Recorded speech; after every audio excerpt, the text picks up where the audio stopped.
My name is James Fury. I am the eternal flame of salvation, burning through your life, your liberty, and your pursuit of happiness. And I'm drinking that Mo's. This is Drinkinatmos, where we talk about the pros of pro wrestling in the Midwest while sipping on some brews with blessed beers and wrestling. That's my scene. Death matches and lucha libre, it's also mean. I'm a straight up smart goofball, not no kiss ass. I stand tall when it comes to wrestling. I'm the king. I know every move, every fling. Get ready for a wild time with Drinkinatmos, where we don't quit. Drinkinatmos, that's where it's at, like a power bomb. We hit hard, never flat. Fucking right, we're living the dream. Talking about wrestling, always a scream.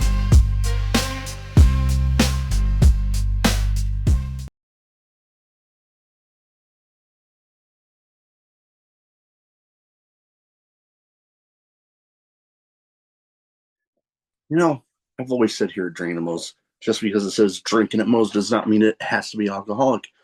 So I'm happy to say Drinking at Mo's is sponsored by Prince Nana Coffee. The exact same guy you see every week on Dynamite, on Collision. Yes, he has his own coffee, and it's freaking delicious. They don't even roast those beans until you've placed your order.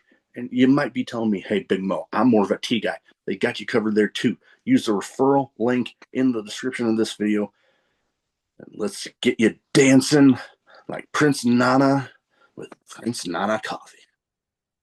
All right, everybody, welcome. Drinking at Mo's. Big Mo here. You know the drill. YouTube, like, subscribe, share, comment, all that good stuff. Because despite, as of this recording, having past 500 subscribers, YouTube's algorithm is still a pain in my ass.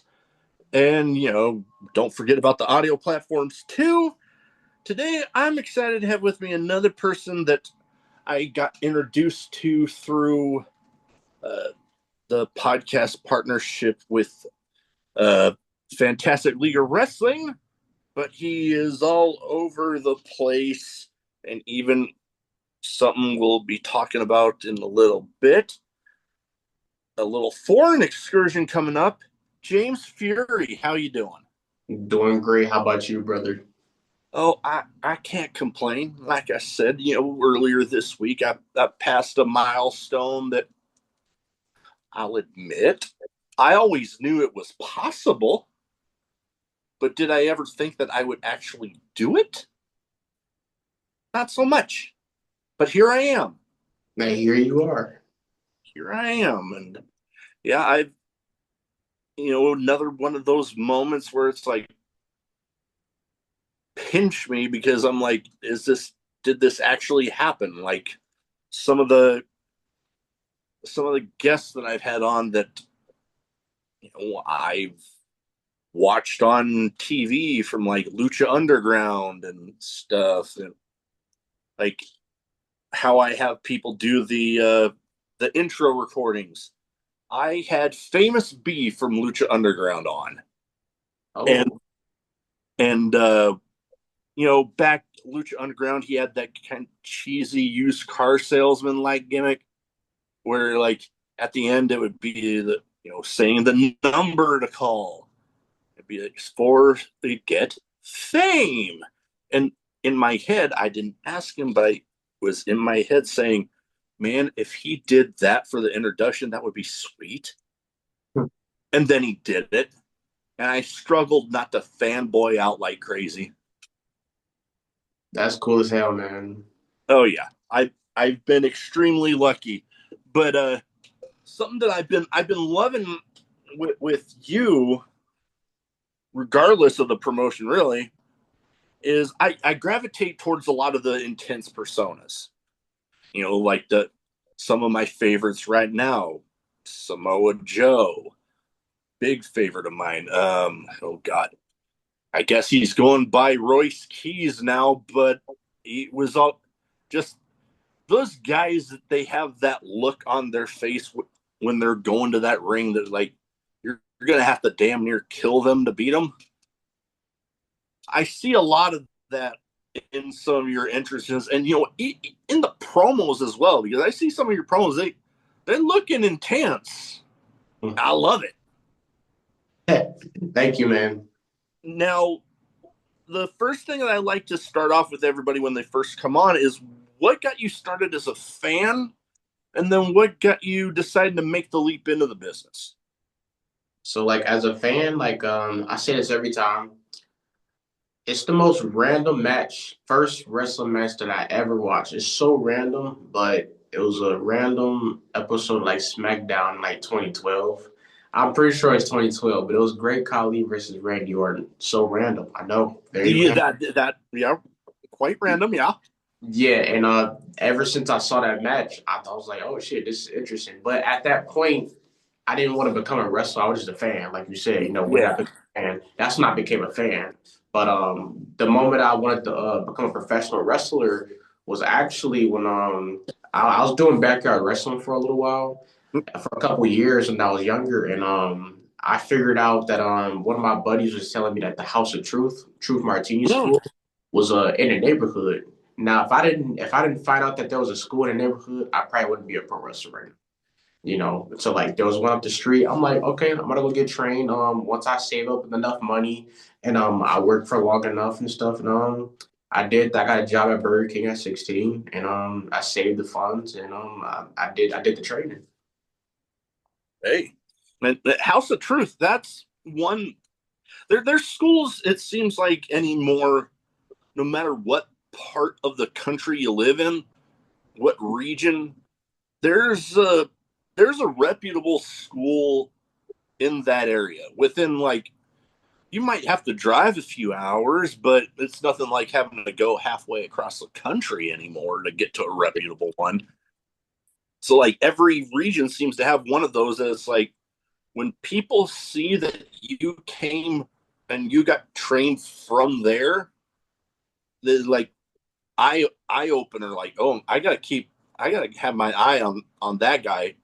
House of Truth is definitely one of those. Yes, it's a great school. Unfortunately, it's not around anymore. They transitioned to grind time, and yeah, Yeah.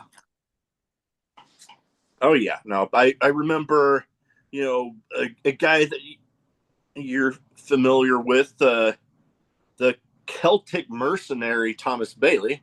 I I had him on not that long ago, and well, I recorded with him not that long ago. His episode's coming out here in a week or two, but yeah, he was telling me about that name change, but it's still that lineage going from that to the new name. It's still one of those that people see it and it's like, still, I got to keep my eye on those people.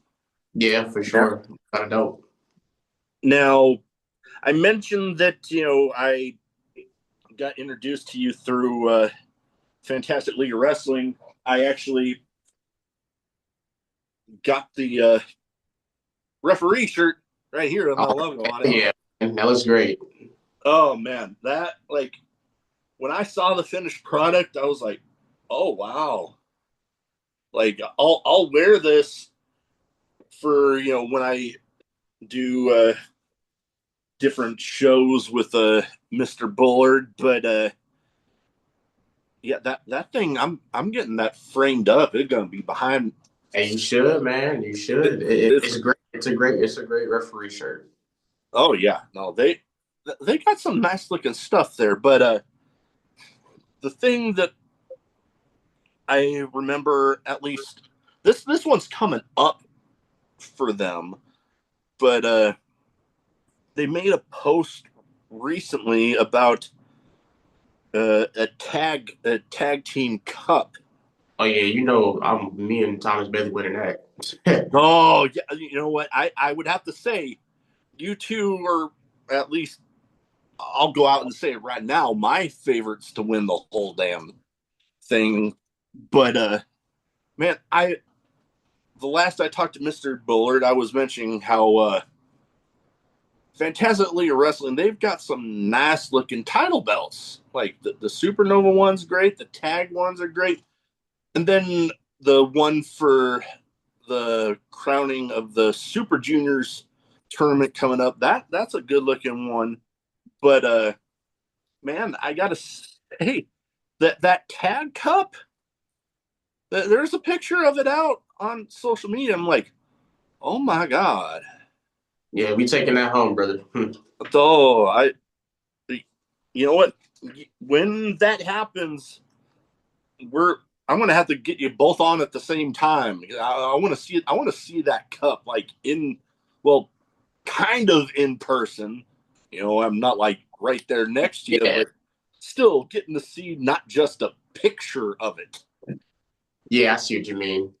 but that's gonna be something. And um, another thing before that, well, hell, I was just watching some of them. I mentioned some of the promos and other of the shorter videos that you've been doing on Facebook, at least. That it's like one of the things that it's like social media can be kind of a double-edged sword, especially pro wrestling or the podcast or outside of both of those, because it can be useful.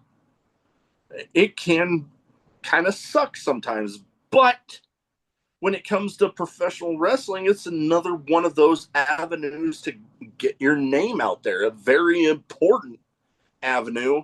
And I I really enjoy some of these in particular because I've seen some that they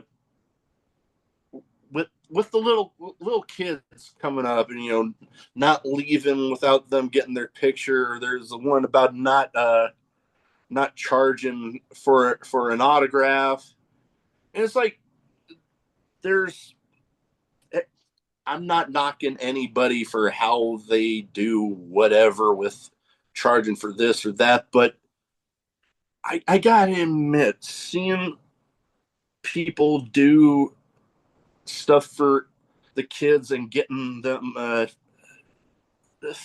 little something special, because to make a long story short, especially the little kids, you could have that chance to you're either going to make a lifelong fan or you're going to make them end up not liking wrestling altogether based on that memory from that interaction and that show. Because pro wrestling is a lot about the moments that how do you make the crowd feel, because especially the little kids, they might not necessarily remember maybe sometimes the outcomes or specific moves, but they'll remember a specific person that's like they enjoyed watching them in the match, and then they got to go talk with them after the match and just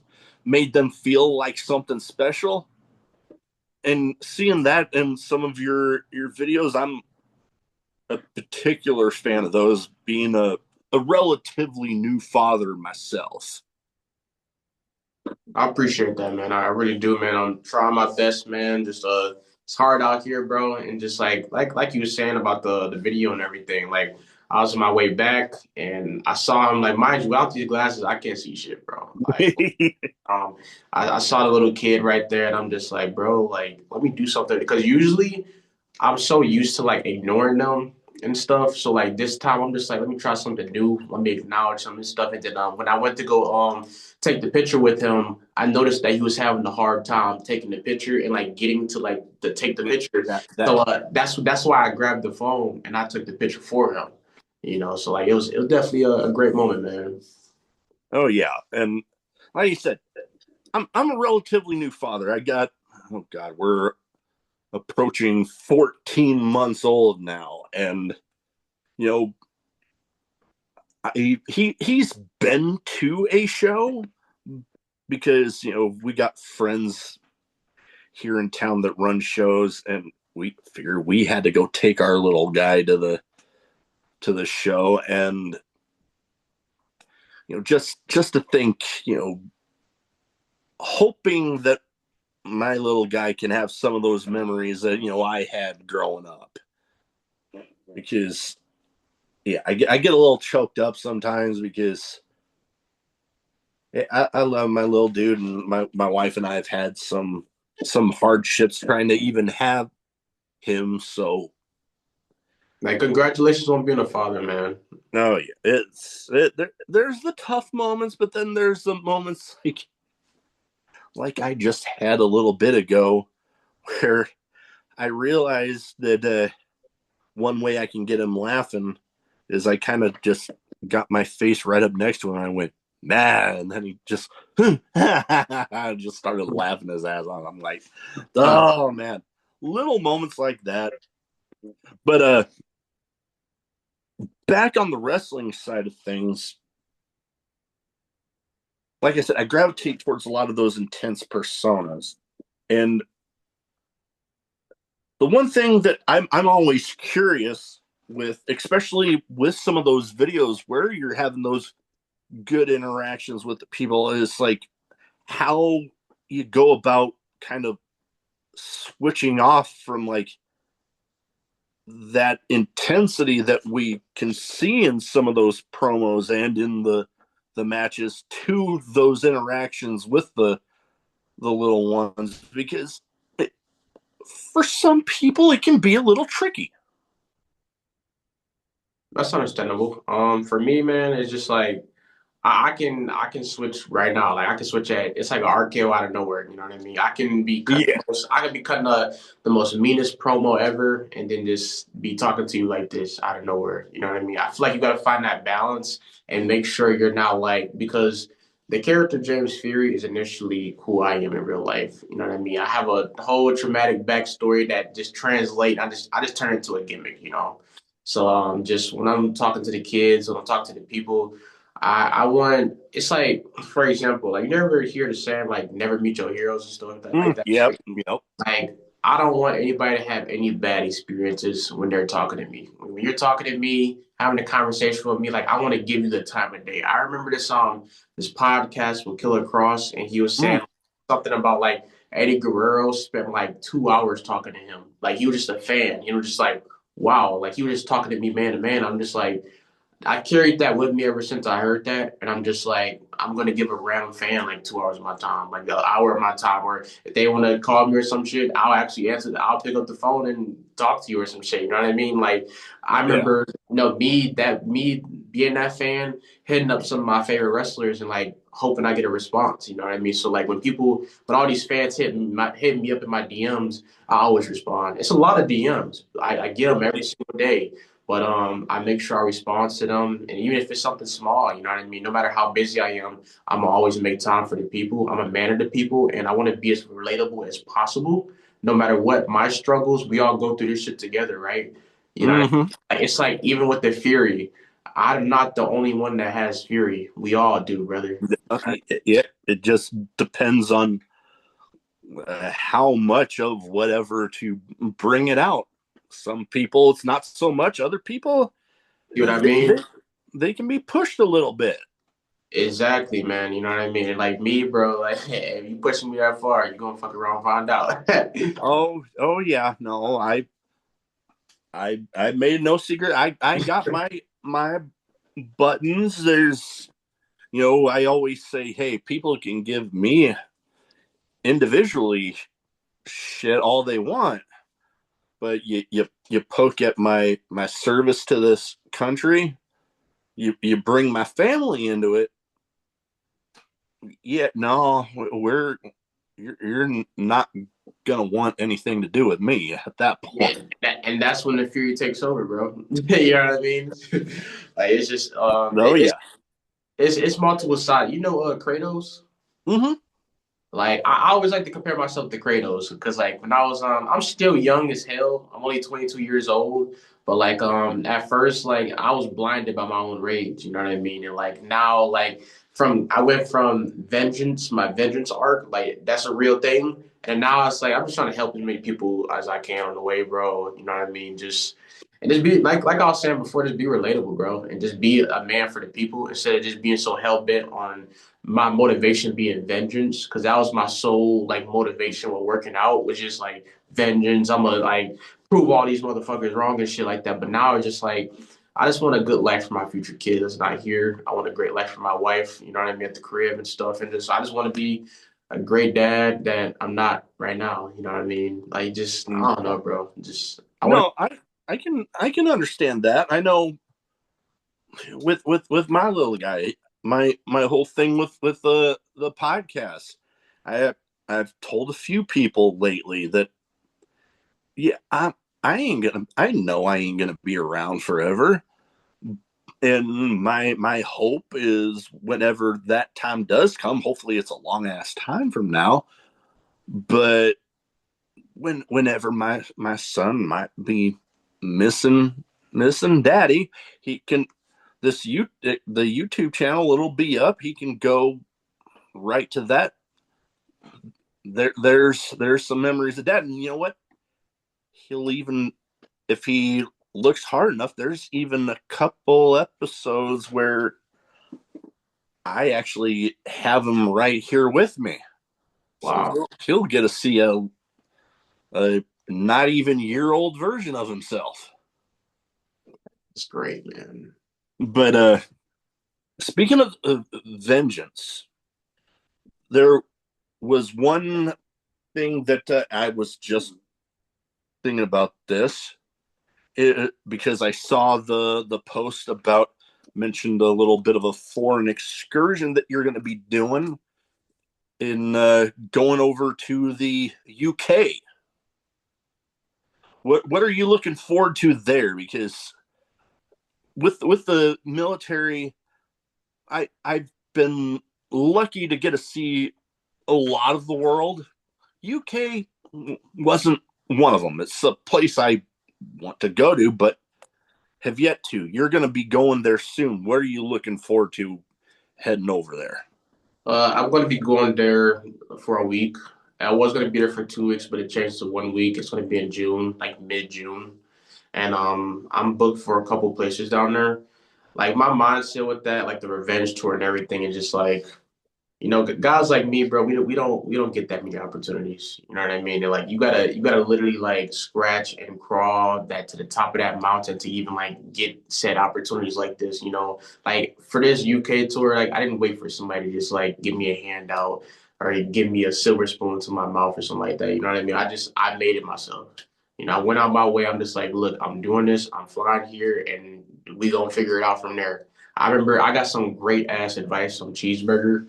You know what that is, right? I got some great advice from him where you just like, bro, like you just gotta just take yourself there, bro, and just take a chance on yourself. And that's what I'm doing. I'm not waiting on nobody to do this shit for me, bro. I'm done. I want to do this early. I don't want to realize this like 15 years late in my career, 20 years late.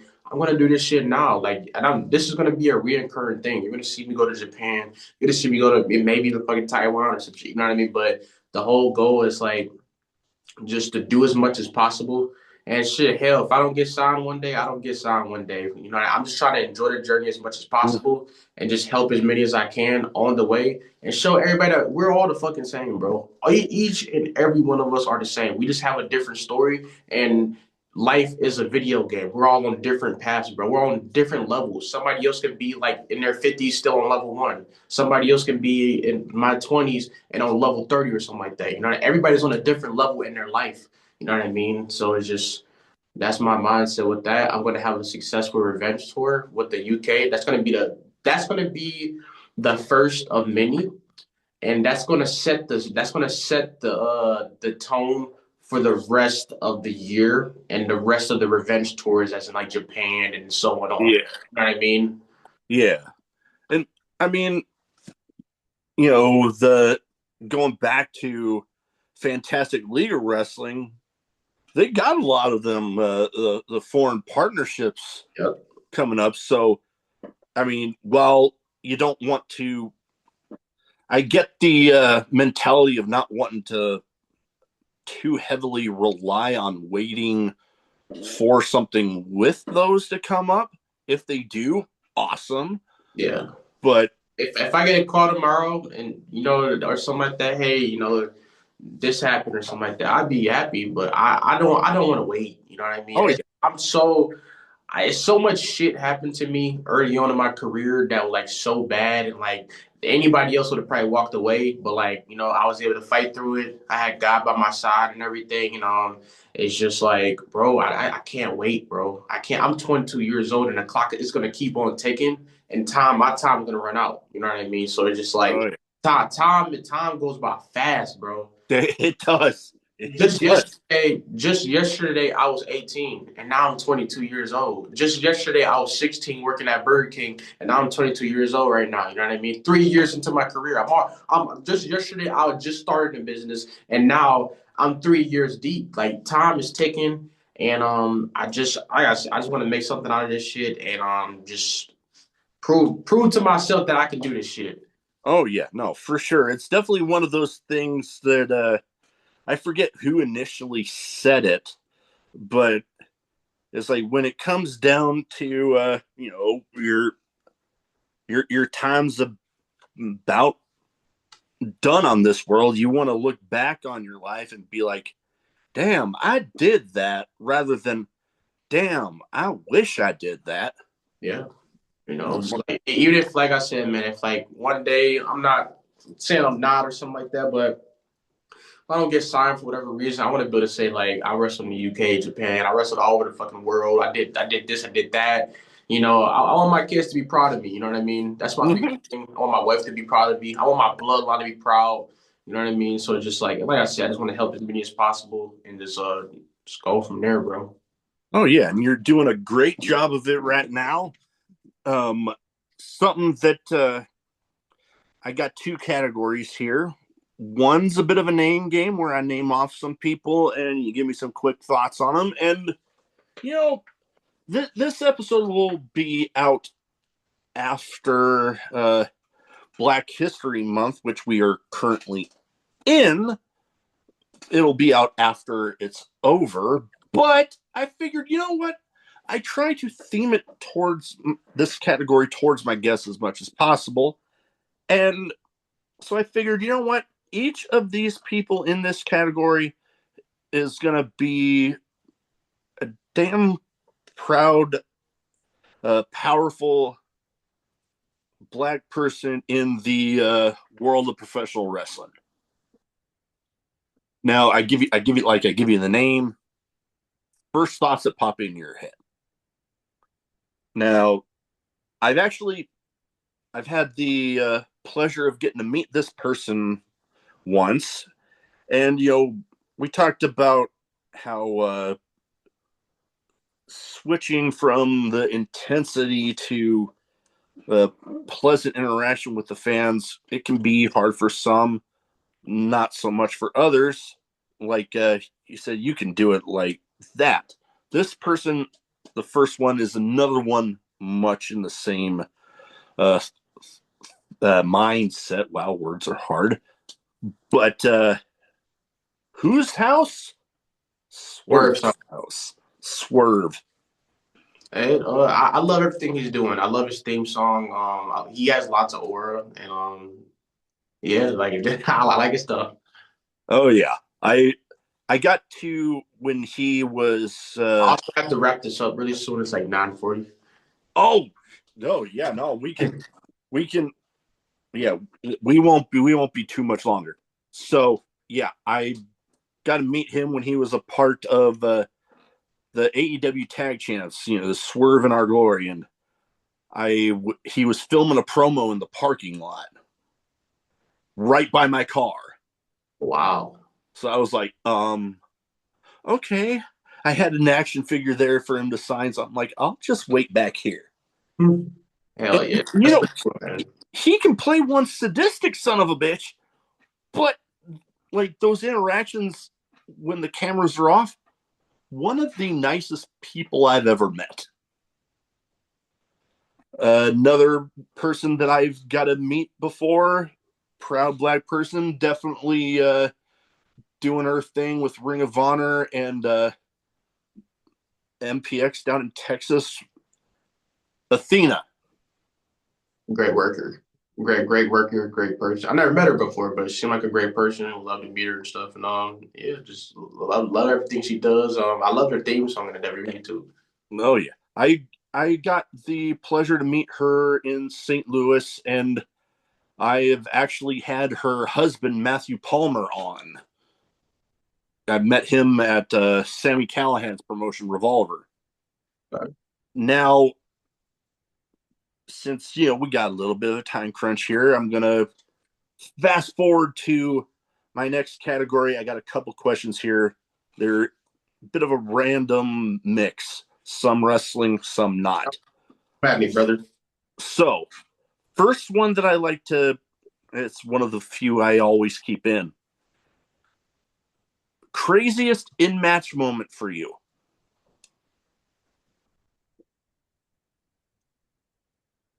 It's so many moments, bro. Yeah, I can imagine.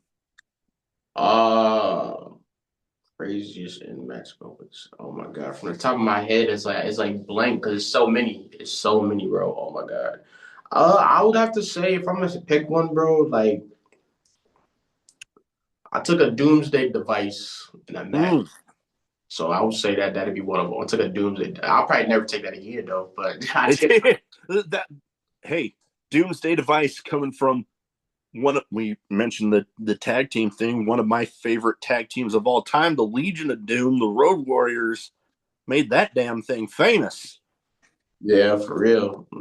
What's the next question? Next question. Favorite drink, alcoholic or otherwise? Uh, Definitely no alcohol. Nothing wrong with that. Apple juice. Apple juice, nothing wrong with that. That's definitely good when I'm a bit of a Dr. Pepper fiend. Mm-hmm. Now, to kind of wrap this category up, best advice you have for anybody wanting to get into wrestling? Follow your heart. Like always, no matter what, follow your gut. Your gut is always going to be right. Your heart is always going to be right. Follow that. You're going to be confused a lot when you first start off. I know I'm only 3 years in. I'm no vet or anything like that, but you're going to be very confused. You're going to not know who to listen to, what to listen to. You're going to hear so many different things. Just best thing I can say is just follow your heart. If you feel in your heart that it's right, then it's right. If you feel like in your heart that it's not the right thing, then it's not the right thing. You know what I mean? Just No. the more you experience things, the more you learn. Like you have to go through. You got to eat shit to learn. You know what I mean? So Mm-hmm. that's one of the biggest things I learned, me personally, is just like I wouldn't have learned so much if I would have never ate shit early on. So like I ate a lot of shit. I went through a lot in the business, a lot of tough moments, a lot of shitty people, and I learned from it, and I have that experience now. All right.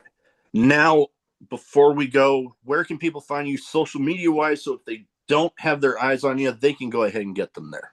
On Instagram, James Fury. So James and then Fury with two Y's, on two Y's instead of one. It'd be the same thing for my ex account. And then on YouTube, James Fury. So James Space Fury. I have two different YouTube accounts. It don't really matter which one, but I would say go to the one that has less subscribers. That's my newer one that I'm taking a chance on. My TikTok, same thing, James Fury altogether, two Y's. On Threads, same thing, James Fury, two Y's.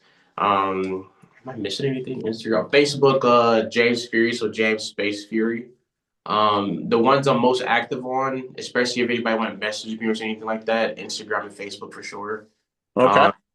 So I think that's all the social media, honestly. All right. Yeah. No, we'll get all of that in the description. Thank you. I want to thank you for taking the time to talk to me tonight. I know. Thank you for having me on your platform. I know you got to get going, but definitely was a pleasure, and you're welcome back anytime. Thank you, man. Would love to come back, man. Thank you. Find this damn button going and switching shit around on me.